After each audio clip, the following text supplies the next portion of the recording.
today I'm presenting generative AI in retail operations. This is just a simple paper with very minimal technical details. So my name is Luke Moyou. I've been working in search engineering for 5 years. And the reason I focus on AI retail operations is we need to lay the foundations for our data. Good, clean data, as in a strong tree trunk, makes us that we can now apply AI to many different applications to our business. It's only been less than 10 years since we had the Transformers is All You Need paper, and in 2 years we'll come up to a decade. From there, generative AI has a great impact in master data management, which is where we silo our data to one master data or golden data sets, and product information management, inventory management, which we now could have different channels to produce our content. It's also able to mitigate risk and optimize prices. So this is variable pricing for our customers. And from there, we can also enhance our search experience for our customers through personalization. As we saw in the Instacart, we could do this person's ordering salsa. We now could ask them for chips and get them to buy more products. And this is through semantic search and recommendations. Despite that, we're going to have a lot of issues coming up in the future where generative AI will be a big risk in terms of security attacks from hackers.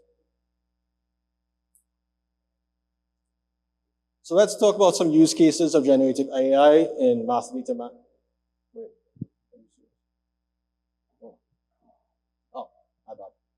Unlike traditional rule-based methods, generative AI can understand your data and now can do data cleanup for data inconsistencies and missing data. Also, it can read structured and unstructured data to enrich your product descriptions to provide more relevant results for long-tail queries. So people who have very distinct long-tail queries that we always have problems serving results, it can now match better product descriptions. Large language models can now automate attribute standardization, which will enable categorization of different data fields from diverse sources. And now this will increase product discoverability. And finally, generative AI has to be used for data governance and managing compliance with business rules and regulations. And we also must be able to they must also support data quality audits. So I've highlighted 3 success stories of companies using MDM. So we have Media Market Saturn, which is a European company that does retail search, and they're able to standardize their data for 12 countries. And these are 12 distinct countries that have different languages.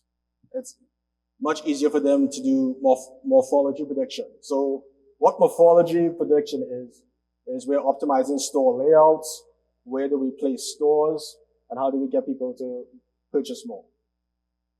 And product classification. With the hacker group, they did a study on many different companies, and this is what they were able to find to triple staff productivity and reduce financial costs by 45%, and user reporting 80% data completeness. So that's always an issue of making sure data is complete, so AI can make the best predictions. And finally, Klingel is a German retailer. I'm not sure if many of you heard of them. They onboarded 3 million SKUs, which is not an easy task, and replaced a manual third-party process. And they were able to go to market at 7 times the speed previously before.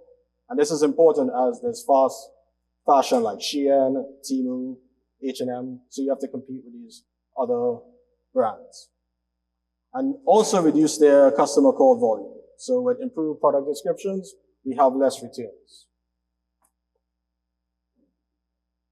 So the challenges we now have to experience is we have different data silos, and generative AI needs these silos to be unified in order to create this golden data set that we use for our AI applications.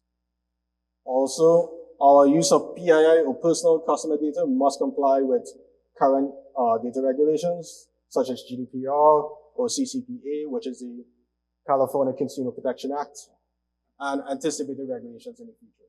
Maybe some copyright acts detailing for large language models.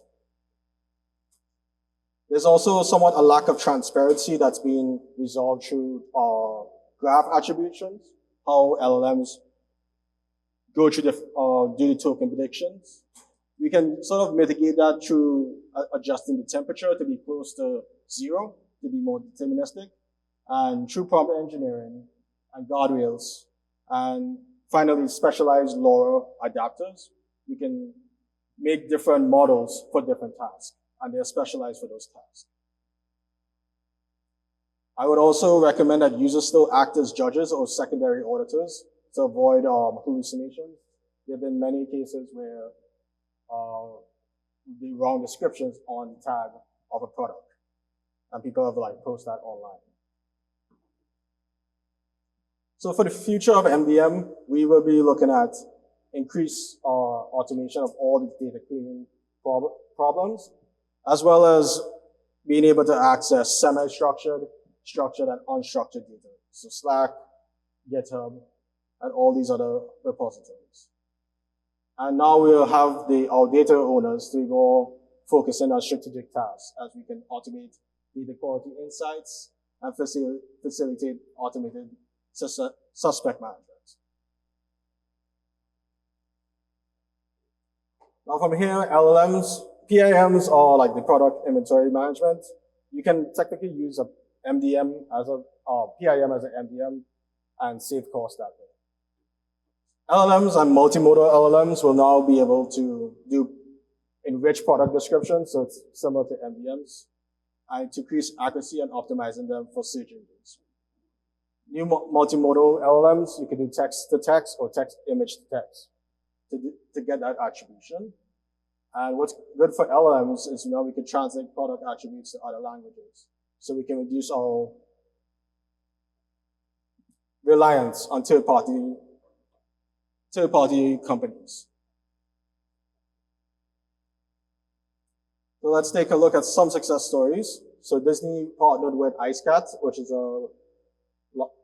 a pretty prominent PNM system. And Disney usually doesn't make toys. They license to Mattel, Hasbro. And for this use case, they partnered with Intertoys, which is a Dutch company. And they were able to boost their content by 11% over 9%. So that's a big increase in sales from just complete product descriptions. In River PIM, they did not specify what construction company it is. It was hard to find that information. But through the in-river print to create these construction manuals and construction documents, they were able to reduce their lead time from 60 weeks to 30 seconds, which is a massive improvement. Bluestone users worked with Intersport, which is a Nordic sports retailer, to automate product data translations. Nordic languages are pretty hard to translate, like Swedish and Norwegian are much different to each other, and reduce that manual effort and translation. This allows them to be more proactive to market changes in the future. Though all these great things about LLMs, we still have the problems of integrating with our legacy systems, our data silo management, also training employees how to use these LLMs and have that ongoing support. If the employees are not excited to use the LLMs, you won't get the best out of your product. And you just can't use LLMs in your system without testing them. So you must have your return on investment metrics. So how long does it take for the previous iteration to now using LLMs to time save on product creation to go to markets? We have to make sure we have product data completeness and accuracy measured. Percentage of returns due to complete descriptions. Are we seeing a decrease as we have more complete descriptions? And the conversion rates. So the standard search metrics that we usually use. So a quote from Enki Zenkel. She is a Puma director of e-commerce. She says, within 12 weeks of product life cycle, you have to be able to get that product out, and within 12 weeks, that product is completely gone. So As most people who work in retail, it's a seasonal aspect. And with the fast fashion, it might be 3 to 6 weeks for like Shein and Temu products. So future LLMs will have better architectures that includes smaller models, more in-context tokens that they can analyze, and even just different architectures like Mamba, but it's not been really used as much. The omnichannel PIM is poised to become the standard within the industry to be the main point where I can distribute to Canada, to Montreal, and they have different product descriptions that are tuned for them. You have to have increased investment of data analytics. So this will be automated within 3 to 5 years, and a minor oversight from data auditors for minor problems. And personalization will extend beyond consumer-facing aspects to internal users and improving productivity and efficiency throughout the organization. Finally, we're going to look at supply chain. Supply chain is the most impactful part of generative AI. So with the rise of agents, we can maintain optimal inventory by dynamically adjusting stock levels and with real-time data and predictive analytics. Also, generative AI reduces waste with optimizing production schedules, logistic routes, and even minimizing material use. It can also discern supplier risk. So if you have a supplier that's been routinely not delivering on time, you can look at other vendors and see if you can get a better deal for your products.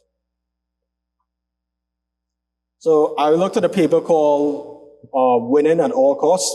So this is about a multi-agent reinforcement learning where 3 agents will play rock, paper, scissors. Or it's based on a prisoner's dilemma. What was discovered is that these agents will implicitly communicate to get higher results or lower results, depending on the reward. But over time, after 40 episodes, which is like 40 epochs in a training, they tend to average out to 0. The reason this is important is we can now detect if agents are colluding early to get higher results and then dissipate their profits towards 0. Either positive or negative. The average was going down towards 0. They examined three different types. So explicit communication, so the agents talk to each other and they create different successive strategies, alternating their rock, paper, scissors. Replace an agent with a non-communicative agent that didn't really have much of an effect, and just normal implicit communication. I'm just going to talk about, finally, success stories of people using generative AI in supply chain. So we have DHL was able to cut 20% of their route planning. Stitch Fix is also a European company that was able to use generative AI for supply chain to recommend, Shopify was the company. They use them to predict high demand SKUs and recommend inventory restocking. So they reduce by 25% the storage and handling costs. And finally, retail tech also use generative AI to reduce stockouts and inventory turnover. So generative AI has its limitations in terms of like seamless integration with CRM. We talked about this earlier with legacy systems. Human oversight is still crucial for generative AI currently, and inspecting legal documents like material certification for products to prevent costly errors. Robust data pipelines are essential for processing large data volumes from diverse sources across different supply chains and clients. Extensive employee training is important to be able to use a generative AI to have the most effect on your supply chain. And finally, for the future trends, within 3 to 5 years, we might see a lot more robotics and generative AI or agents to decrease labor costs and increase efficiency. This will create new jobs for more high-skilled laborers to maintain these robots and be able to audit these agents. the one thing I'm concerned about is if we don't increase our cybersecurity investment and we don't take the proper precautions, the attacks against agents that will cause a lot more damage. So at the Suez Canal in 2021, that cost $10 billion a day for each day that no ship that had to go through that channel. And finally, just like a conclusion, generative AI is a powerful catalyst and we should be using it extensively, but we have to know its limitations and what we can do to prepare for the future. And that's basically it. And this is just an appendix of where I got these customer stories, which are like marketing pamphlets to customers. And that's all.